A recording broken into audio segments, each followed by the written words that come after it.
Hey, welcome back to Bones Backyard Homestead. On this episode, I got a big deal to pick with you guys.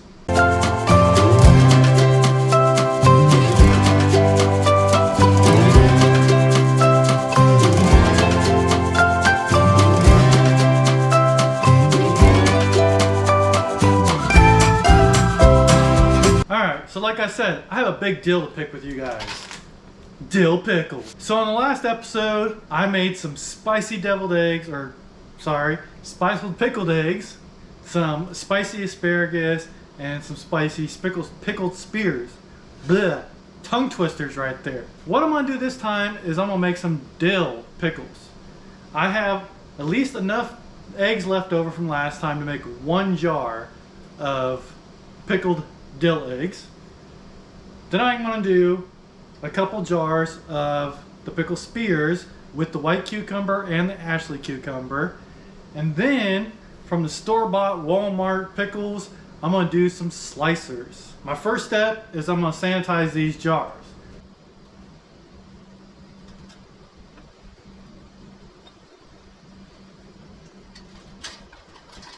While those are getting started, we're gonna pull out our Miss Wages dill pickle seasoning packet. On here it says we need 9 to 11 pounds of pickling cucumbers, 3 1/3 cups of the vinegar, 7 1/3 cups of water, and 1 pouch. Alright, that's our water. 3 1/3 cups of the vinegar. So there's 2 cups.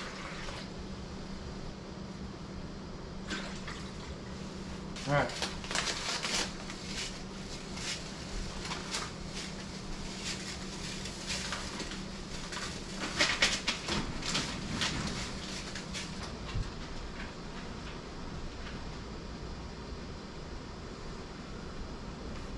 Whew. That was almost a mistake.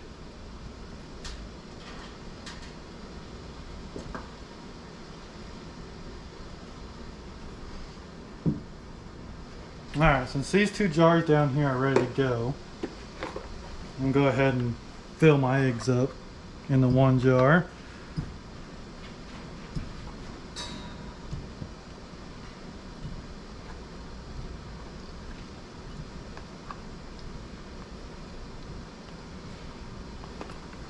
Fill up one of this jar. Ooh, that's still warm.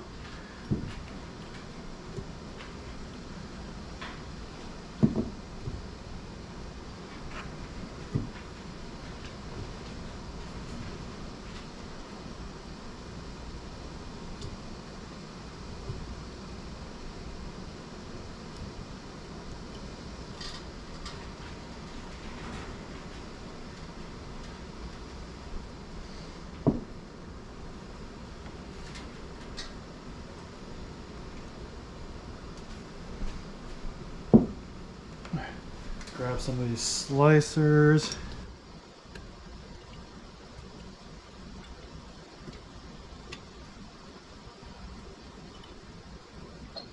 Enough.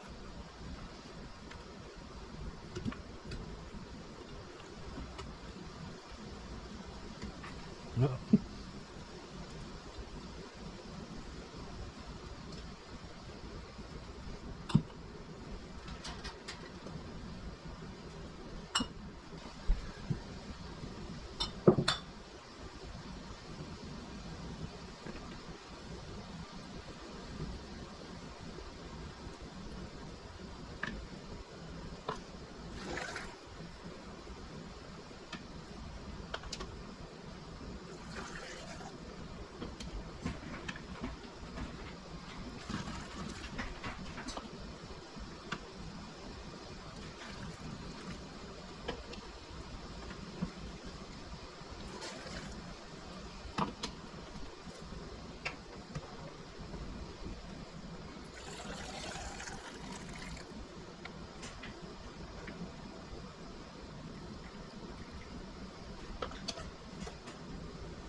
Okay, so I did that.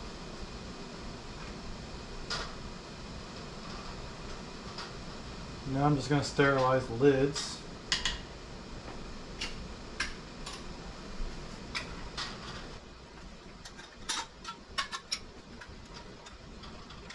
Hope it'll stay on bottom rack this time.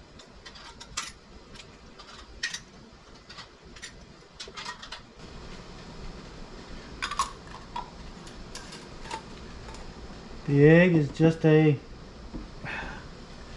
let it seal like that. Hang tight.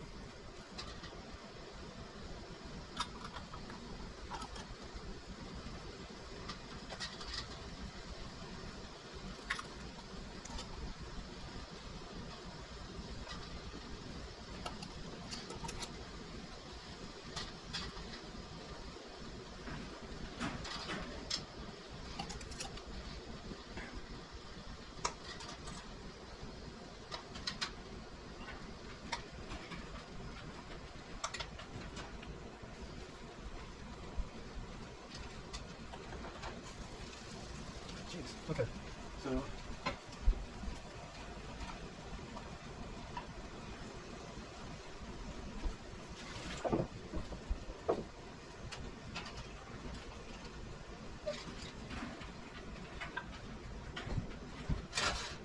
make sure you read the ingredients or instructions properly. I did not on the last video. I did a 5-minute for the spicy pickles, when that was actually the 5 minutes for the pint size, 10 minutes for quart. On the big dill ones, it's 10 minutes for a pint, 15 minutes for a quart. Now you may be thinking that, well, now that batch is ruined from the other one, but not quite. Just because I didn't process them properly for shelf storage. These could still be refrigerator pickles and they'll be just fine. It's a bummer because I wanted shelf stable, but better safe than sorry. Just put them in the fridge when I'm done. So they're just going to sit here and boil for 15 minutes, and then they're going to sit out overnight. We'll catch you in 15 minutes.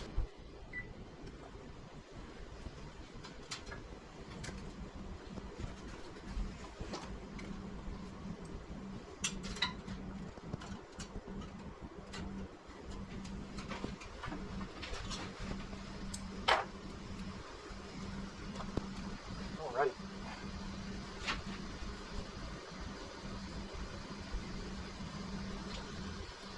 There's the spears.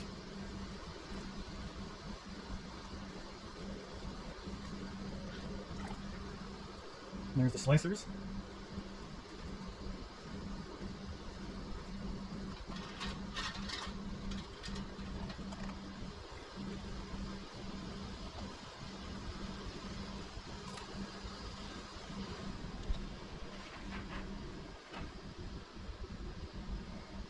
Alright folks, so it's the next day and we did our 1 jar of dilled eggs.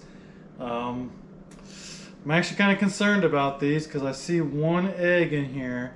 It looks like it kind of split open after the fact, and I don't know if that's a good thing or a bad thing. Like, well, probably not a good thing. I don't see why it would be a good thing, but I don't know if it's a bad thing. Like, do I just need to throw this whole entire jar away? I honestly don't know. Maybe I just avoid that egg altogether and just not even eat that one. I don't know. This whole jar might be a waste, so who knows? I've never had a dill egg before, so let me know what you guys think in the comments. Is that 1 egg going to be a disaster for the whole entire jar, or do I just avoid that 1 egg, pull it out? Do I pull it out now? Do I wait until I have my 2-week time frame before I even try to eat one of the eggs and then pull that one out while I'm in there? You guys let me know if you guys are experts, because I honestly do not know on that one. It's gonna be kind of a pain in the butt to get it because it's this one floating down in the middle of the jar.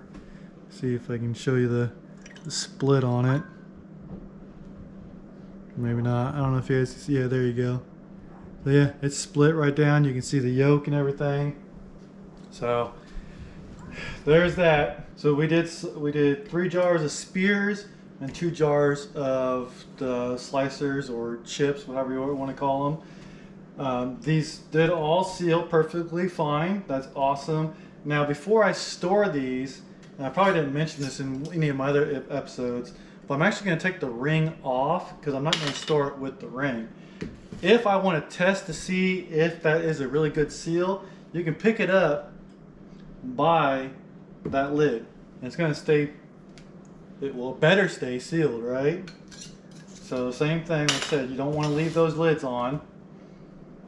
We're going to test it. It's all good. Now the other thing, when it's in storage, this might just be personal preference, and I actually heard somebody say it. I was like, that makes awesome sense. These are going to be in a cupboard, side by side, front to back, whatever. Probably go front to back for the same type of, say, all my dill chips, all my dill spears, all my dill pickles or eggs. And I'll do the same thing. I'll have another area for all my spicy whatever. The next episode or the next series of episodes, we're going to be doing bread and butter. So I'll have another row of the bread and butter. And the final series that we're going to do, at least for now that I can think of in my head, we're going to be doing the peaches and the plums and the pears. So those are going to have their own little row as well. And I keep on saying rows because I'm not going to do columns. And like I said, this is something that somebody else said, but they talked about not setting the jars on top of each other. One, because like for one, it's not very stable. But for two, you can come down, you can hit one side and bust the seal. Or the third option is you can think that this one is sealed, but the weight of this one sitting on top of it is actually what's keeping the seal. When you use this one seal's broken, and then this jar ends up going bad. So just keep that kind of stuff in mind. The next series that we're going to continue on into is the bread and butter. We're going to start that one right away. Stay tuned.